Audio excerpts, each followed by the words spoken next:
Welcome to Python life YouTube channel. ఈ వీడియోలో మనం పిఓపి వర్సెస్ ఓఓపి అంటే procedural oriented programming versus object oriented programming అనేది మనం చూడబోతున్నాం. సో మనకి ఇప్పుడు ఎందుకంటే మన పైథాన్ అనేది ఏం చెప్పాము, ఆబ్జెక్ట్ ఓరియంటెడ్ ప్రోగ్రామింగ్ లాంగ్వేజ్ అని చెప్పాను. సో మరి ఆబ్జెక్ట్ ఓరియంటెడ్ ప్రోగ్రామింగ్ లాంగ్వేజ్ కంటే ఇంకోటి ఇది ఉంది కదా, so procedural oriented programming language. So ఆ రెండింటి గురించి కొద్దిగా డిస్కస్ చేసేసి నెక్స్ట్ మనం ఊప్స్ కాన్సెప్ట్ అయితే స్టార్ట్ చేద్దాం.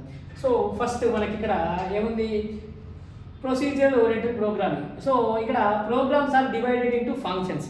సో ప్రోగ్రామ్స్ అనేది ఇక్కడ ఏ విధంగా ఉంటాయంటే డివైడెడ్ ఇంటూ ఫంక్షన్స్. ఇక్కడ చూడండి మనకి ఇక్కడ ఫంక్షన్ 1, ఫంక్షన్ 2, ఫంక్షన్ 3 ఇలా రాశారు కదా. సో ఈ విధంగా మనకు ఫంక్షన్గా డివైడ్ అయి ఉంటాయి, ఓకేనా, ప్రోగ్రామ్స్ అనేవి. మరి అదే ఊప్స్లో ఏమవుతుందంటే programs are divided into objects రూపంలో డివైడ్ అయి ఉంటుంది. ఈ విధంగా ఆబ్జెక్ట్, ఓకేనా. సో ఇక్కడ ఏంటి మన ప్రోగ్రామ్ అనేది ఫంక్షన్స్ రూపంలో డివైడ్ అయి ఉంటుంది, ఇక్కడ ఏంటి ఆబ్జెక్ట్స్ రూపంలో డివైడ్ అయి ఉంటుంది, ఓకేనా. సో ఫస్ట్ డిఫరెన్స్ అయిపోయింది. తర్వాత టాప్ డౌన్ అప్రోచ్. సో మనకు ప్రొసీజరల్ ఓరియంటెడ్ ప్రోగ్రామింగ్ లాంగ్వేజ్కి బెస్ట్ ఎగ్జాంపుల్ మనం సి లాంగ్వేజ్ తీసుకోవచ్చు. సో సి లాంగ్వేజ్ నేర్చుకునే వాళ్ళకి ఐడియా ఉంటుంది. సో మనకు step by step approach, top to bottom మనకు టాప్ డౌన్ అప్రోచ్ అనేది ఉంటుంది, ఓకేనా. సో టాప్ డౌన్ అప్రోచ్ ఇక్కడ. తర్వాత వచ్చేసరికి ఇక్కడ ఊప్స్ కాన్సెప్ట్లో బాటమ్ అప్ అప్రోచ్ ఉంటుంది. సో ఇక్కడ bottom to up, so bottom up approach ఉంటుంది.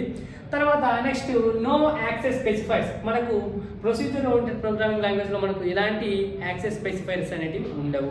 తర్వాత ఇక్కడ వచ్చేసరికి మనకు ప్రొవైడ్ యాక్సెస్ స్పెసిఫైర్స్ ఉంటాయి. ఏంటి మనకి ఇక్కడ యాక్సెస్ స్పెసిఫైర్స్ పబ్లిక్ అని, లైక్ ప్రైవేట్ అని, ప్రొటెక్టెడ్ అని.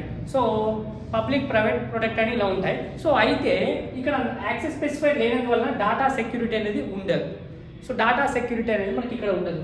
సో ఇక్కడ ఏముంటుంది, మనకు ప్రైవేట్ అండ్ ప్రొటెక్టెడ్ ఉండడం వల్ల డాటా సెక్యూరిటీ అనేది మనకు బాగా ఉంటుంది. ఇక్కడ ఊప్స్ కాన్సెప్ట్ ఇక్కడ మనకు ఎలాంటి డాటా సెక్యూరిటీ ఉండదు, ఎందుకంటే యాక్సెస్ స్పెసిఫైర్స్ లేదు. ఇక్కడ మనకు ప్రైవేట్ ప్రొటెక్టెడ్ ఉంటాయి కాబట్టి మనకు డాటా సెక్యూరిటీ అనేది బాగా ఉంటుంది ఇక్కడ. తర్వాత నో ఓవర్లోడింగ్ కాన్సెప్ట్. ఇక్కడ మనకు ఎలాంటి ఓవర్లోడింగ్ కాన్సెప్ట్ అనేటివి ఉండవు.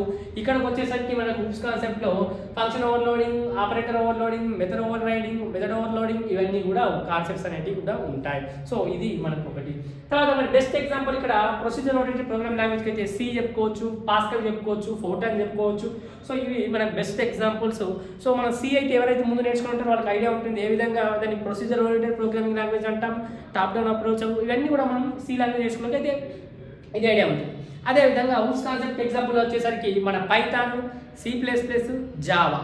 సో ఇక్కడ మనకు ఆబ్జెక్ట్ ఓరియంటెడ్ ప్రోగ్రామింగ్ అంటే మనకు క్లాస్ కాన్సెప్ట్ వస్తుంది. క్లాసు, ఆబ్జెక్టు, ఇన్హెరిటెన్స్, అబ్స్ట్రాక్షన్, ఇవన్నీ కూడా మనకు పాలిమార్ఫిజం, ఇవన్నీ కూడా మనం ఆబ్జెక్ట్ ఓరియంటెడ్ ప్రోగ్రామింగ్లో వస్తాయి. సో ఇక్కడ చూడండి మనకు కావాలనుకుంటే ఇక్కడ మనకు మెయిన్ ఉంది ఫంక్షన్ 1, ఫంక్షన్ 2, ఫంక్షన్ 3 ఈ విధంగా డివైడ్ అయి ఉంది. Local data. సో ఈ విధంగా మనకైతే ఉంది. ఇక్కడ మనకు కావాలనుకుంటే ఇక్కడ గ్లోబల్ డాటా, మనకు ఇక్కడ గ్లోబల్గా ఉన్న డాటాని ఈ గ్లోబల్గా ఉందనుకోండి ప్రతి ఒక్క ఫంక్షన్ యాక్సెస్ చేసుకోగలుగుతుంది ఈజీగా, ఓకేనా. సో గ్లోబల్గా ఉంటే ఏ ఫంక్షన్ అయినా మనకు ఈ డేటాని యాక్సెస్ చేసుకోగలుగుతుంది. సో ఇక్కడైతే ఇక్కడ చూడండి మనకు ఆబ్జెక్ట్ ఏంటి, మనకి ఎగ్జాంపుల్ డిస్కస్ చేసేసాం పైథాన్, C++, జావా.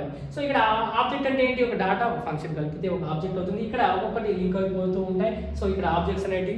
సో ఈ విధంగా అయితే మనకు ఊప్స్ కాన్సెప్ట్లో అయితే ఉంటుంది. సో ఊప్స్ కాన్సెప్ట్లో ఇంకా మనకు ఏంటి రీజనబుల్ కాన్సెప్ట్ కూడా ఉంటుంది, ఎందుకంటే మనకు ఇన్హెరిటెన్స్ ఉంటుంది కాబట్టి. ఇన్హెరిటెన్స్ చాలా టైప్స్ ఉంటాయండి. మళ్ళీ single inheritance, multiple inheritance, multi level inheritance, అదేవిధంగా హైరార్కికల్ ఇన్హెరిటెన్స్, హైబ్రిడ్ ఇన్హెరిటెన్స్, ఈ విధంగా చాలా టైప్స్ ఉంటాయి మనకు. సో దానివల్ల మనకు ఏమవుతుంది, డేటాను మనం రీయూజ్ కూడా చేసుకోవచ్చు, ఓకేనా. సో ఇదంతా కూడా మనకు ఆబ్జెక్ట్ ఓరియంటెడ్ ప్రోగ్రామ్ గురించి, అదేవిధంగా ప్రొసీజర్ ఓరియంటెడ్ ప్రోగ్రామింగ్, ఓకేనా. సో ఫస్ట్ మీరు మనకి ఇక్కడ ఎగ్జాంపుల్ వచ్చేసరికి ఎవరైనా ఆబ్జెక్ట్ ఓరియంటెడ్ ప్రోగ్రామింగ్ లాంగ్వేజ్కి అయితే ఇది చెప్పాలి పైథాన్, C++, జావా అని. ప్రొసీజర్ ఓరియంటెడ్ ప్రోగ్రామింగ్ లాంగ్వేజ్కి అయితే ఎగ్జాంపుల్ సి, ఫోర్టాన్, పాస్కల్ అని చెప్పాలి. సో ఈ విధంగా మనమైతే ఊప్స్ కాన్సెప్ట్కి, అదేవిధంగా ఊప్ ప్రోగ్రామింగ్కి, అదేవిధంగా పిఓపికి, ప్రొసీజర్ ఓరియంటెడ్ ప్రోగ్రామింగ్ కూడా మనం డిఫరెన్స్ అయితే చూసేసాం. మీరు ఇంకా పైథాన్ని ఇన్ డీటెయిల్గా నేర్చుకోవాలనుకుంటే మన కామెంట్ సెక్షన్లోనే మన డెమో లింక్ ఇస్తున్నాను, అదేవిధంగా ఇక్కడ కాంటాక్ట్ నెంబర్ ఇస్తున్నాను. సో వాళ్ళ కాంటాక్ట్ అయితే మీకు డెమో లింక్ పంపిస్తారు. సో ఇదండి మనకు దీని యొక్క డిఫరెన్స్ అయితే అర్థమైంది కదా.